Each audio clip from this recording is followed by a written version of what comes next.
जब किसी इंसान की मृत्यु होती है तो लोग कहते हैं सब कुछ खत्म हो गया।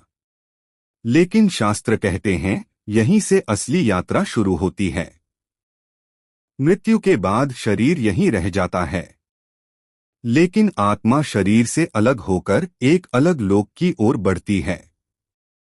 इस समय आत्मा न रो सकती है, न बोल सकती है, बस सब कुछ देख और महसूस कर रही होती है।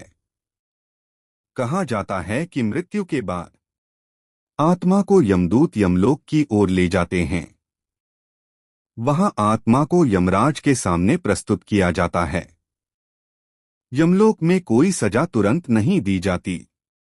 सबसे पहले होता है कर्मों का हिसाब। आत्मा के सामने उसका पूरा जीवन चलने लगता है, जैसे कोई फिल्म। हर छोटा बड़ा कर्म, किसी को दुख देना, किसी की मदद करना, झूठ, लालच, घमंड, दया, सब कुछ। यहां न कोई वकील होता है, न कोई बहाना, क्योंकि आत्मा खुद जान जाती है कि उसने सही क्या किया और गलत क्या। अगर आत्मा के कर्म अधिक गलत होते हैं तो उसे नरक लोक का अनुभव कराया जाता है। नरक का मतलब सिर्फ आग और यातना नहीं है।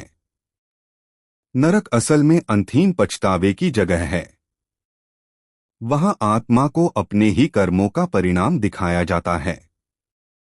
जिसे उसने दुख दिया, जिसे धोखा दिया, जिसे अपमानित किया, सब कुछ।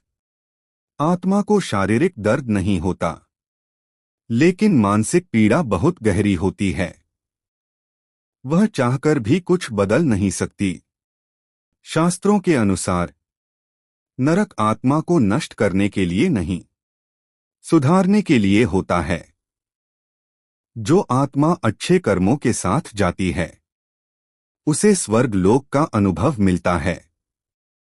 स्वर्ग में न कोई भय होता है, न दुख, न अभाव। वहां शांति, आनंद और संतोष होता है। आत्मा वहां अपने अच्छे कर्मों का फल भोगती है। लेकिन स्वर्ग भी स्थायी नहीं होता। जब अच्छे कर्मों का फल पूरा हो जाता है तो आत्मा को फिर से नए जन्म की ओर भेज दिया जाता है। हर आत्मा को अपने अधूरे कर्म पूरे करने होते हैं। जो सीख इस जन्म में नहीं मिली वह अगले जन्म में मिलती है। इसीलिए कहा जाता है मनुष्य का हर कर्म मायने रखता है। भगवान किसी को सजा देने वाले नहीं हैं। भगवान तो न्याय करने वाले हैं। यमराज भी भगवान के आदेश पर ही कर्मों का हिसाब करते हैं। इसलिए अगर जीवन में सच, दया, प्रेम और धर्म को अपनाया जाए तो मृत्यु के बाद का रास्ता डरावना नहीं होता, क्योंकि अंत में हर आत्मा को भगवान की ओर ही लौटना है। मृत्यु अंत नहीं है, वह सिर्फ एक दरवाजा है जहां इंसान अपने ही कर्मों के सामने खड़ा होता है। न वहां पैसा चलता है, न पहचान। चलता है तो सिर्फ वो कर्म जो आपने जिंदा रहते किए। इसलिए जिंदगी में सही जी लो, क्योंकि ऊपर कोई नहीं पूछेगा आप कौन थे, बस ये पूछेगा आपने क्या किया था।